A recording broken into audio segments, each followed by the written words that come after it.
Come stand out here with me for a second. Right at the edge of your driveway.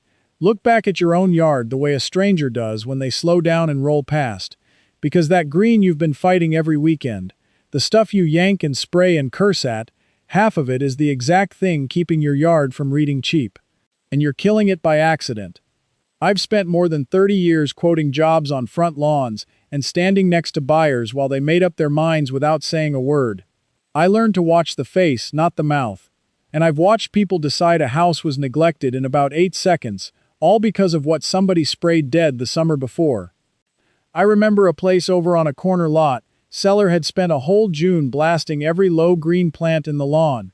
By the time buyers showed up in August, that yard was a brown crust with bald patches. One couple never even got out of the car. That damage was free to avoid, and it cost them thousands. So stick with me to the last stop, because I'm going to show you the one so-called weed that keeps a lawn green in the exact months buyers are shopping, when every yard on the block has gone the color of a paper bag. Whether you're selling next spring or dying in this house at 90, that green in August is talking about you.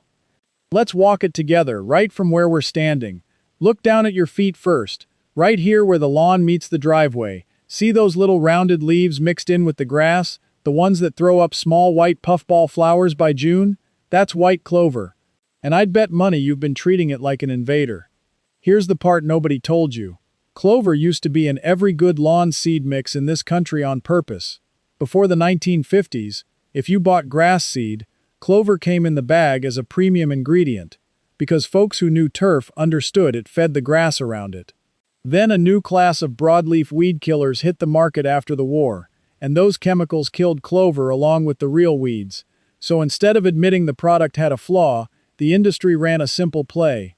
They reframed clover as a weed. They taught 2 generations that the healthiest plant in the yard was a problem to be sprayed. And you inherited that idea without ever questioning it. Now here's what a buyer's eye actually reads when clover is in the mix. In July and August, when the pure grass lawns next door start going pale and crispy, your clover stays a deep, cool green. It pulls nitrogen out of the air and feeds it right into the soil, which is fertilizer you would otherwise pay for. Research out of university turf programs has put that nitrogen contribution as high as the equivalent of a full fertilizer application a year, the kind of feeding you'd normally hire out or buy in bags. So when you spray the clover, you're not cleaning up your lawn, you're removing the free fertilizer and the drought insurance in one move, therefore setting yourself up for the brown patches that actually make a yard look neglected. But clover is just the ground you're standing on.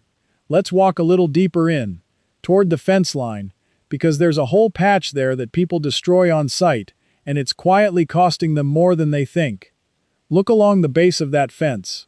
See the dandelions, and those little heart-shaped leaves with purple flowers, the wild violets, and that low creeping stuff with the tiny pink blooms that shows up first thing in spring? That last one is henbit, or its cousin, purple deadnettle. Most folks hit all 3 with a sprayer the second they appear. Here's what I want you to understand about that corner. It is the single most alive spot on your entire property, and it's doing work you can't see from the curb but a sharp buyer can feel. The dandelion is one of the very first food sources for bees when they wake up in early spring, when almost nothing else is blooming. Same with the henbit and the deadnettle. They flower early and they feed the pollinators that later pollinate everything you actually want to grow, from your tomatoes to your neighbor's fruit trees. The wild violet is a host plant for butterflies, and it holds soil on a slope better than half the ground covers I've seen people pay a fortune for. Now I know the objection forming in your head. You're thinking, that's nice for the bees, but I want a clean lawn, not a weed patch. I get it. I thought the same way for years. I used to quote a job and mentally mark down a yard with dandelions as sloppy. Then I watched enough sales fall apart over dead brown lawns to change my mind. Because here's the truth. A buyer does not stand at your fence line counting dandelions. What a buyer registers is whether the yard looks alive or dead, cared for or poisoned. A yard with a little life in the corners and a healthy green body reads as loved. A yard scorched to bare dirt from overspraying reads as a warning sign, and it makes people wonder what else you damaged that they can't see. So the fix isn't to spray that corner into a dead zone. The fix is to keep the body of your lawn thick and green and simply mow the fence line clean, therefore turning what looks like a weed patch into what looks like an intentional edge. And speaking of edges, follow me over toward the walkway, because the next thing you've been stepping on and killing is one of the toughest, most useful plants you own. Look at the cracks along the path, and the compacted strip where everybody walks. See those flat rosettes of ribbed leaves pressed against the ground? That's broadleaf plantain, and right next to it you've probably got a low, fleshy, red-stemmed plant with thick little leaves. That's purslane. People grind these under their heels and hit them with weed killer, and they have no idea what they're erasing. Plantain is nature's proof that your soil is compacted. Where it grows tells you exactly where your ground is packed too hard for grass to breathe, which is information worth having, because that's where your lawn will always struggle no matter how much seed you throw down. And plantain itself has been used for generations to calm bug bites and stings, the kind of thing a grandparent used to know before we handed all that knowledge to a store shelf. Purslane is the one that really gets me. People treat it like slime, and meanwhile it's one of the richest plant sources of the same healthy omega-3 fats they're paying premium money for in fish oil capsules. It's eaten as a delicacy in kitchens all over the world. You've been scraping a superfood off your sidewalk and throwing it in a trash bag. But here's why this matters for your curb, not just your dinner plate. When you dump broad weed killer on a walkway strip to kill plantain and purslane, that chemical doesn't stay put. It runs with the first rain, it seeps toward the roots of the grass and the shrubs you actually want, and it leaves a dead brown halo around the path. And a dead brown halo along the front walk is one of the first things the buyer's eye lands on, because the walk is the path their own feet are about to take to your door. Therefore, the thing you sprayed to look tidy is the exact thing making your entrance look poisoned. Now let me pull you back for a second, because I can feel some of you tuning out. You're thinking, this is all fine if you're some gardener, but I'm selling in the spring and I just want to know the number. Stay with me right here, because this next part is built for you especially, the seller who only cares about the verdict and the return. There's one move that costs you almost nothing, needs no contractor, and serves both the person staying for 20 years and the person listing next month. And it flips the whole read of your yard. Stop spraying the whole lawn. Just stop the blanket treatments. Instead, spend one Saturday doing 3 things. Raise your mower blade higher than you think is right, to about 3 inches. Mow a crisp straight line where the lawn meets every bed and every path. And spot pull the 2 or 3 genuinely ugly weeds by hand where they stick up above the line. That's it. No product, no crew, no thousands of dollars. So who benefits from you never learning the difference? Let's be honest about that now, because you're far enough in to feel it the right way. Picture yourself next August, standing at your own curb, sprayer in hand, staring at a lawn gone the color of a paper bag while your neighbor's stays green, wondering how many Saturdays and how much money you burned making it worse. That whole guessing game is exactly what I put an end to in my collection, the complete curb appeal system. First Look walks you through why your yard looks worse than you think, and the fix, plus the hierarchy of impact so you spend every dollar in the right order instead of on another bag of poison. Yard Elevated hands you the luxury signal framework and the ROI protocol, the upgrades that add real dollars at resale, and the elimination protocol that strips out whatever is silently making you look cheap. And here's a check you can run tonight, for free, that proves the whole idea. Walk out to your curb after dark with a flashlight, find 1 strip of clover mixed in your grass and 1 strip of pure grass, and press your palm flat on each, and you'll feel the clover patch cooler and softer, holding its green while the plain grass has already gone dry. The fastest way to get the books is to scan the QR code right there on your screen, or go to the link in the description, or the pinned comment. And this matters right now no matter when you're watching, because your next water bill and your next bag of fertilizer are costs already running against you this season, and the fix in these books stops that spending cold. Now, with your eyes open to that, let's get to the last stop I promised you at the start. Here's why it works on both of you. For the person staying, that taller mowing height shades out the real weeds, holds moisture in the soil, and lets the clover and the grass grow into a thick, soft, deep green carpet that feels good under bare feet. For the seller, that single crisp mow line does something almost magical to the buyer's eye. Studies from real estate groups have tied a well-kept lawn and simple, clean landscaping to a return that often lands somewhere between 100% and more than 200% of what you put in. which is a return you almost never see anywhere else on a house. And the wild part is, the clean edge does more for that verdict than any expensive plant you could buy. Because a buyer can't tell the difference between an expensive lawn and a cheap lawn. But every single one of them can tell the difference between a cared-for edge and a ragged one. The edge is the tell. The edge says a human being pays attention here. So whether you're staying or selling, the same free Saturday buys you the same result. That's the rare fix that works for everyone standing at this curb. Now let's walk to the back border, because there are 3 more plants back here that people rip out on sight, and one of them is tangled up with a story that should make you a little angry. Look at that back edge where the mowed grass gives way to the rougher ground. See the tall plant with the clusters of pink or white flowers and the fat pods, the one you've maybe pulled because it looked weedy and rank. That's milkweed, and next to it, that lacy white flower on the tall stem is Queen Anne's lace, and behind them, that spray of gold in late summer is goldenrod. Let me take the milkweed first, because this one matters beyond your property line. Milkweed is the only plant, the only one, where the monarch butterfly can lay its eggs and the only thing its caterpillars can eat. No milkweed, no monarchs.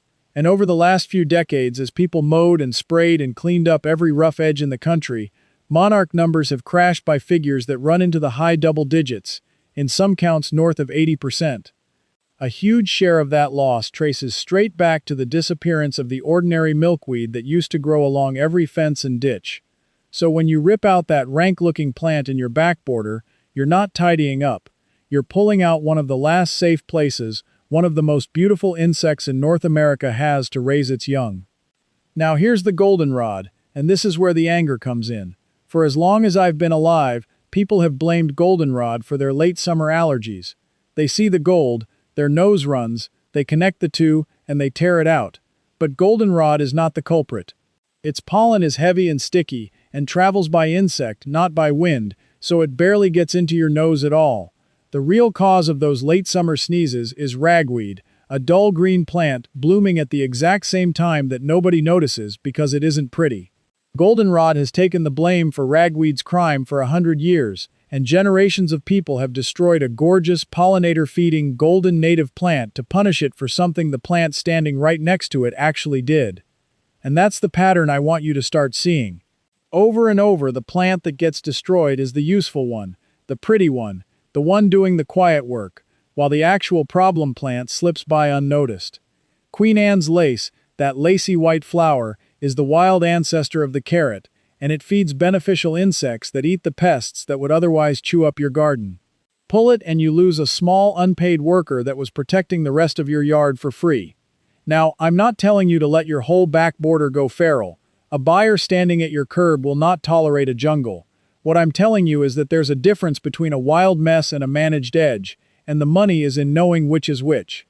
A tidy strip of mowed lawn in front, a defined border, and then a controlled band of these useful plants behind it, reads as a designed, layered yard, therefore signaling care and even a little sophistication, instead of neglect. Every spring you're sold the same story. You're told your lawn should be a single, pure, uniform carpet of one kind of grass, with nothing else in it, ever, and to hit that impossible look, you're sold the bags of weed killer, the 4-step programs, the seasonal treatments, the crew that comes and sprays and comes back and sprays again.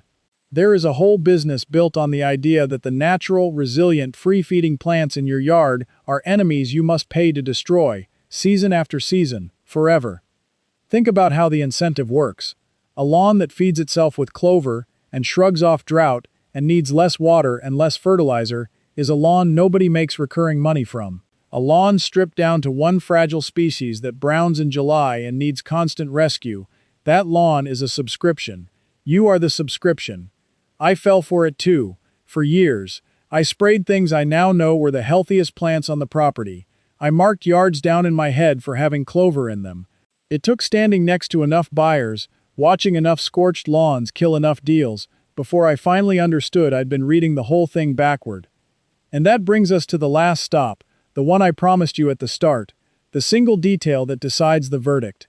Walk back out here with me to the curb. Turn around and look at your whole yard one more time, but this time I want you to imagine it in the second week of August, in the hottest, driest stretch of the year. because that is exactly when most homes go on the market, and it is exactly when a plain grass lawn betrays you. Here's the secret I earned the hard way, from years of standing at curbs in high summer. When a buyer pulls up in August and every lawn on the street has gone pale, patchy, and crisp, and yours is still a deep, even green, their brain makes a decision before they can stop it. They decide this house is cared for. They decide the owner has money and attention to spare. They decide, without a single word, that this is a home worth more. And that decision colors everything they see next: the roof, the paint, the price. Now here's the part the lawn care aisle will never put on a bag. The cheapest, most reliable way to be the green lawn in August is the exact plant they taught you to kill. It's the clover we started on, right under your feet. Clover keeps its color through heat and drought that turns ordinary grass to straw. It stays green with a fraction of the water. It feeds the grass around it so the whole lawn holds a deeper color. The very plant that was in every premium seed bag before somebody decided it was more profitable to call it a weed, that plant is the one thing that makes your yard win the silent verdict in the season that matters most. The signal was always there. Green in a brown month. It's the loudest thing a yard can say. The trade just had a good reason not to point it out to you, because a self-sustaining green lawn doesn't sell you anything. I read it backward for years, until the scorched deals taught me better. And now you can read it too. So this weekend, here's all I'm asking. Don't buy anything. Put the sprayer down. Let the clover come back into your lawn, or throw down a little clover seed for a few dollars, where the bare spots are. Raise your mower. Cut one crisp edge. And then wait for August, and go stand at your own curb, and watch your yard be the green one on a brown street. That green is what everyone else is really seeing when they roll past your house. Not the flowers you fuss over, not the money you spent. Just whether your yard looks alive in the month everything else gives up. And if you'd rather know the blunt truth about what your curb is saying than be flattered into spraying your own yard to death, you're exactly the kind of homeowner I'm out here for. So tell me, which one of these did you kill this year? The clover under your feet? The milkweed in the back? The goldenrod you blamed for your allergies? Be honest. Drop it in the comments right now, and tell me what part of the country you're watching from, because what survives your August depends a lot on where you're standing. And if you want to keep learning to see your property through a buyer's eyes instead of your own tired ones, come walk the next one with me, where I'll show you the one thing people plant right by the front door thinking it adds value, when a buyer reads it as the fastest sign of neglect on the whole property. You'll never look at your entrance the same way again. Before you go, let me tell you where this walk keeps going. Inside the curb appeal circle, I take you through the full weed-by-weed keep-or-pull walkthrough for your whole yard. And you can ask me your own questions, and a real person, me, answers you myself. You're not doing this alone. Just point your phone camera at the code on the screen. You can cancel anytime with one click. Come walk it with me. Now that you know which weeds are worth keeping, let me show you something just as helpful. There's a simple salt sitting in your cupboard that stops garden pests faster than anything from the store. It's starting right here.